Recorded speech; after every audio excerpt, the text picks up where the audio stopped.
An undercover officer from 4th District Vice has radioed a lookout for a man selling heroin. The suspect takes off running, trying to elude the jump outs by ducking into a dark alley.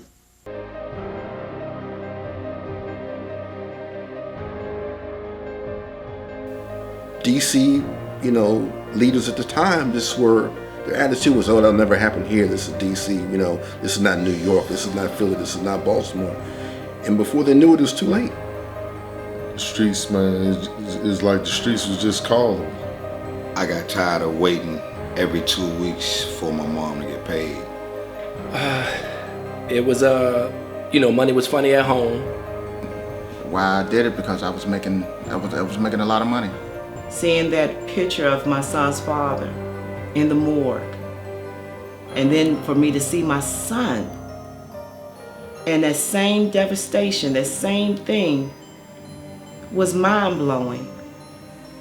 My life has been hard because of the fact I don't have my child, being that he was only 15 years old. Somebody shot into the car so many times. I even heard the gunshots there. I couldn't believe it was my kids. And I went back to my mother. She was just laying, just blood all over. I told her we was gonna be all right. For his life, I would give mine any day, you know what I'm saying? So if just being truthfully, like I said, truthfully honest, had the opportunity presented itself back then and I knew for sure who did it, yeah, I would have definitely dealt with it differently, so. I mean, it was 2 dead bodies laying on the floor, 2 women shot in the head. Everybody say it can't happen to them, but I'm a living testimony, it can happen to you. So I went to jail for 20 years and thought about all the dumb shit that I had done. One thing led to another. I got into something, altercation, and I had to kill somebody before he killed me. I pull up, get out, he gives me the money, I give him the drugs, pulls a pistol on me. I pull my pistol, end up shooting him 5 times. And violence was so normal. So like 21st Street, they called it Vietnam. It was terrible, man, to see that many black people and nobody cared about them killing each other until actually a white aide got killed.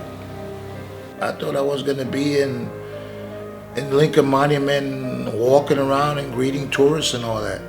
No, I was chasing drug boys and watching people getting killed in the city.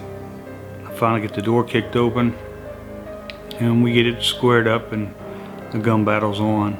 And there were a lot of neighborhoods where our vice unit couldn't go into unless they went 10, 12 deep because they get bricks thrown at them and everything else. If you understand the culture as a police officer, I think that made your job more difficult to do.